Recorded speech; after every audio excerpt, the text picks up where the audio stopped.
हर हर महादेव।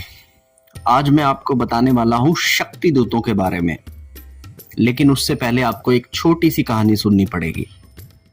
जब भगवान श्री रामचंद्र जी ने अपनी देह को सरयू नदी में त्याग दिया था, तब उन्होंने बैकुंठ लोक जाने से पहले हनुमान जी से कहा था कि हम सब जा रहे हैं, लेकिन तुम यहां पर कलयुग तक मेरे कल की अवतार का इंतजार करोगे।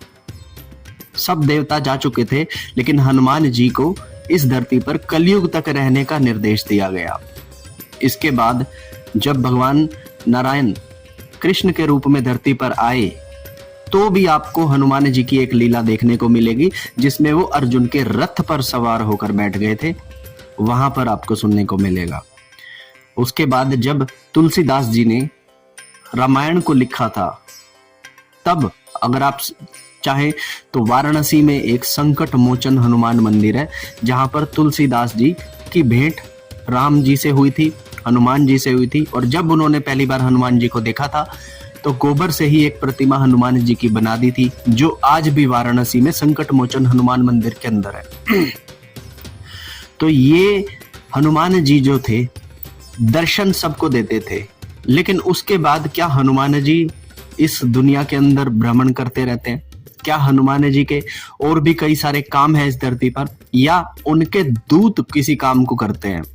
हनुमान जी को मैं अगर मैं आपको एक बात बताऊं, तो हनुमान जी सूक्ष्म जगत के एक बहुत ही गहरे ध्यान के अंदर भगवान श्री राम के ध्यान में लीन है और कल के भगवान जी की प्रतीक्षा में है। इस बीच में जितने भी हनुमान जी के साधक हैं, उनको जो भी सहायता प्राप्त होती है, जो भी मोटिवेशन प्राप्त होता है, जो भी कार्य उनके होते हैं, वो हनुमान जी ना करके उनके शक्ति दूत कार्य को करते हैं। हनुमान जी के भी ज्ञान दूत हैं, हनुमान जी के भी शक्ति दूत हैं। तो शक्ति दूतों की श्रेणियां मैं आज आप लोगों को बताने जा रहा हूं, क्योंकि अभी कुछ समय पहले YouTube के ऊपर एक ट्रेंड चला था, जहां पर कहा गया था कि हनुमान जी के या शिव के दूतों की प्राप्ति कैसे करें। पहले शक्ति दूतों को अच्छे से जान लीजिए, पहले उन्हें पहचान लीजिए, पहले वो किस श्रेणी में आते हैं उसका पता लगा लीजिए। उसके बाद आप स्वयं से यह निश्चित कीजिएगा कि आपको हनुमान जी के दूत चाहिए या नहीं चाहिए। अगर आप चैनल पर नए हैं तो चैनल को सब्सक्राइब कर लेना, वीडियो अच्छी लगे तो इसे लाइक करना, अपने दोस्तों के साथ इसे शेयर जरूर करना, और अगर आपका कोई भी प्रश्न हो तो कमेंट करना, या फिर इंस्टाग्राम पर आप मुझे डीएम कर सकते हैं। शक्ति दूत श्रेणियां बताता हूं। सबसे पहले जो शक्ति दूत आते हैं वो आते हैं मध्यम शक्ति दूत, मध्यम श्रेणी। उसके बाद आते हैं उत्तम श्रेणी, उनसे ऊपर होते हैं सर्वोत्तम श्रेणी। और इसमें भी दो कैटेगरी आती हैं, आंतरिक दूत और बाहरी दूत। ये 5 तरह की कैटेगरी मैंने आपको बताई है। तो सबसे पहले मैं आपको बताता हूं कि मध्यम शक्ति दूत कौन से होते हैं और ये कब आपके इंट्रोडक्शन में आते हैं। अगर आप एक शिव साधक हैं, या फिर अगर आप एक हनुमान जी साधक हैं, तो आप जैसा भी जीवन जी रहे हैं, आपके मन में हमेशा प्रभु को लेके याद रहती है। ऐसे भारत के अंदर बहुत सारी गृहिणियां हैं जो अपने कामकाज को कर रही हैं, ऑफिस को कर रही हैं, घर को संभाल रही हैं, साथ में पूजा पाठ भी करती हैं, और पूजा पाठ करने के साथ भी उनको मध्यम शक्ति दूतों का जो होता है आशीर्वाद प्राप्त होता है। जब भी कभी उनके घर में कलेश हो, जब भी उन्हें कभी जरूरत हो शक्ति को पाने की, तो ना जाने कहां से एक ताकत आती है जो उनको हिम्मत देती है, और उस हिम्मत के दम पे वो गृहिणी, वो स्ट्रगल करने वाला व्यक्ति किसी भी बड़े काम को कर जाता है। यह जो शक्ति आती है, यह जो मन के अंदर भाव आते हैं, यह जो लगता है कि हमारा प्रभु हमारे पीछे खड़ा है, वो होते हैं मध्यम शक्ति दूत। मध्यम शक्ति दूत जो होते हैं, ये हर जगह आपको मिल जाएंगे। जब जब आपको आवश्यकता पड़ेगी, ये आपके अंदर इस तरह की एक सहन शक्ति उत्पन्न करेंगे, ये आपके अंदर इस तरह की एक स्ट्रेटेजी को उत्पन्न करेंगे कि आप किसी भी बड़ी से बड़ी समस्या से बाहर निकलने में सक्षम हो जाओगे। अक्सर आपने कुछ लोगों के मुंह से सुना होगा कि मेरे तो राम है, मुझे किसी से डर नहीं। तो ये जो निडरता उनके अंदर आ रही है, ये मध्यम शक्ति दूतों के कारण आ रही है। मध्यम शक्ति दूत मृत से मृत अवस्था में भी आपको वो साहस प्रदान करते हैं। इसीलिए कहते हैं कि आपको सप्ताह में एक बार मंदिर जाना चाहिए। नंबर 1। नंबर 2, उत्तम दूत। शक्ति की जब मैं बात करूं, तो नकारात्मक शक्ति को हटाने के लिए, नकारात्मक शक्तियों का बंधन करने के लिए, किसी के तंत्र, मंत्र, यंत्र, गणंत्र को तोड़ने के लिए शक्ति दूतों का इस्तेमाल किया जाता है। और जो शक्ति दूत होते हैं ये किसी भी प्रकार की क्रिया को काटने में सक्षम होते हैं, क्योंकि जब किसी क्रिया को काटना होता है तब जिस देवता की वो उल्टी क्रिया करी हुई है तो उस देवता से भी निपटना पड़ता है। आज के समय में तंत्र में माता महाकाली तंत्र की सबसे बड़ी देवी है, तो जब भी कोई तंत्र किया जाता है तो माता महाकाली के भोग और पूजाएं उसमें निहित होती हैं। ऐसे में जब आप हनुमान जी से किसी गलत नेगेटिविटी को हटाने की बात करेंगे तो हनुमान जी स्वयं माता काली के पास जाकर उनका जो भी लेन देन और गलत भोग है उसे हटाकर माता काली को सभी तरह के बंधनों से मुक्त करते हैं और आपकी नकारात्मक शक्तियों को हटाने का काम करते हैं। अब उत्तम सूक्ष्म दूत में उत्तम का शब्द मैंने क्यों लगाया है, क्योंकि ये ना कि सिर्फ आपको डील करते हैं, ये दूत भगवान से भी आपकी डील कर कर आते हैं।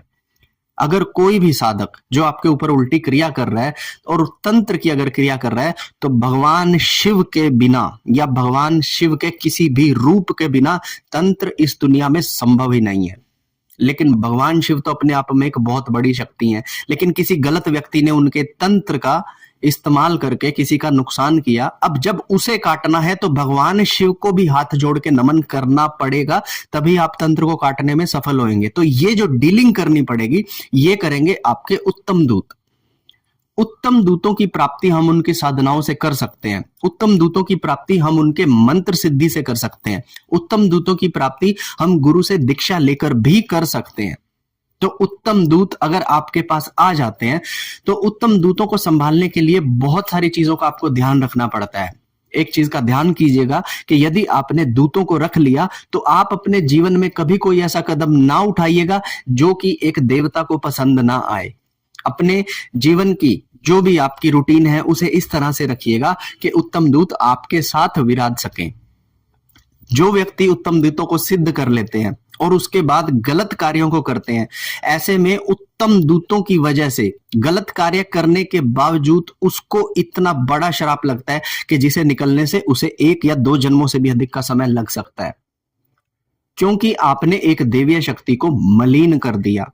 इसलिए जब भी आप दूतों की प्राप्ति करें तो मैक्सिमम 80% आपको उत्तम दूतों की प्राप्ति होती है, जो उत्तम दूत आपके किसी भी कार्य को आपके अनुसार करेंगे ही करेंगे।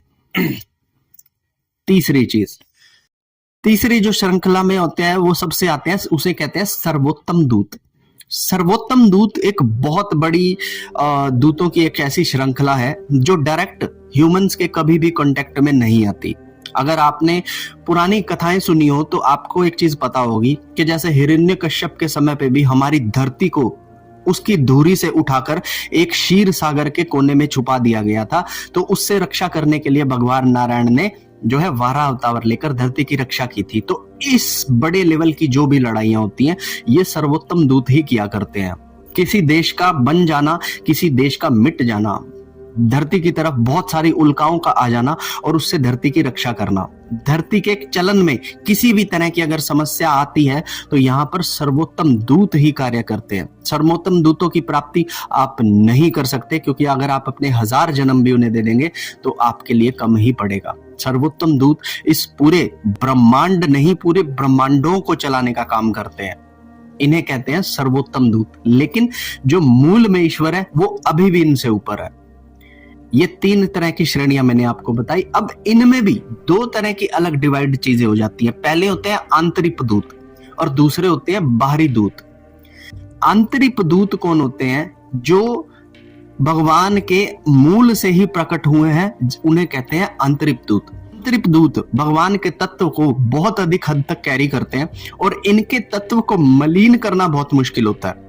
अगर किसी के पास भगवान के आंतरिक दूत आ जाए तो साक्षात एक तरह से समझ लीजिएगा कि उनके पास एक ऐसी ऊर्जा आ चुकी है जिसमें 80% भगवान के मूल तत्व है। इन तत्वों को कोई भी नुकसान नहीं पहुंचा सकता और ये दुनिया के किसी भी तंत्र मंत्र यंत्र गणतंत्र को काटने में, भेदने में, मारने में सक्षम है।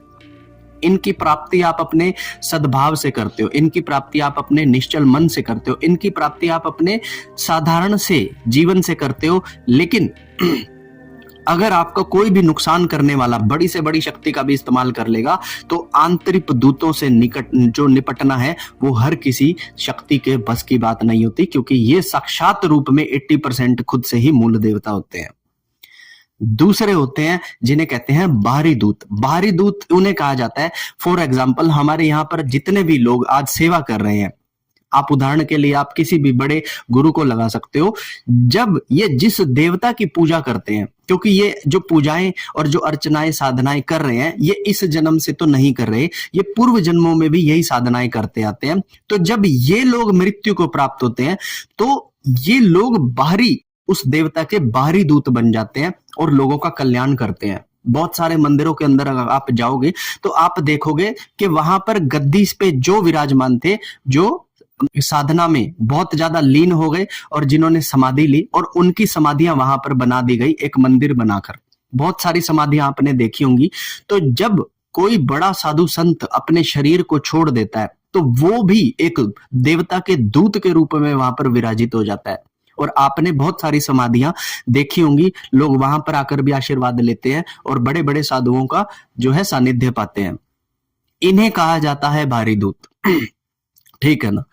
तो जब भी आप किसी गुरु से दीक्षा लेते हैं तो गुरु जब अपने शरीर को छोड़ देता है तो वो अपने शिष्यों के लिए ईश्वर का दूत बनकर हमेशा खड़ा होता है। जैसे धीरेन्द्र शास्त्री जी के पीछे साधु जी, उनके जो गुरु हैं, वो पीछे सदैव विराजमान रहते हैं। इस तरीके से इन्हें बाहरी दूत कहा जाता है। जो कार्य हनुमान जी कर सकते हैं वो कार्य साधु जी ही करते हैं, बाहरी दूत के रूप में हनुमान की।